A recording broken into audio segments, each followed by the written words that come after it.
ويكفيك أن تعلم أن خالد بن الوليد كان ثاني إنسان على وجه الأرض يستخدم بنجاح تكتيكا عسكريا خطيرا يسمى تكتيك الكماشة الخطير أو تكتيك الضربة المزدوجة. وهذا التكتيك العسكري الخطير ذكره لأول مرة عالم الحرب الصيني الكبير سان تسو في كتابه فن الحرب، وملخصه أن يلتف جناحا الجيش المهاجم نحو قلب العدو لضرب القلب مباشرة، ولكن العالم الصيني نصح بعدم استخدامه، وذلك لخطورته الشديدة، لأن جيش العدو قد يتمكن من تدمير قلب الجيش المهاجم قبل أن يستطيع الجناحان تطويق المهاجمين.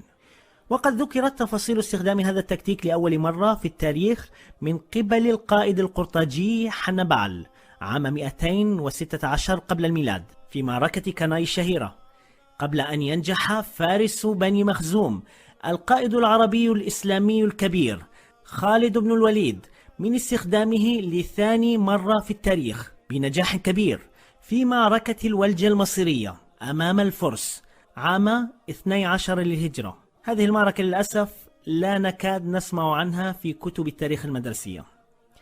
على فكرة، تكتيك الكماش الخطير استطاع استخدامه بنجاح في التاريخ كله حتى الآن 6 أو 7 قادة عسكريين، 3 منهم مسلمون، أولهم القائد العربي خالد بن الوليد، والاثنين الآخرين من إخواننا من أبطال الترك المسلمين، وهما الأسد السلجوقي الباسل ألب أرسلان في معركة ملاذ كرد الخالدة، والآخر هو الخليفة العثماني العملاق سليمان القانوني في معركة مهاكس أو مهاج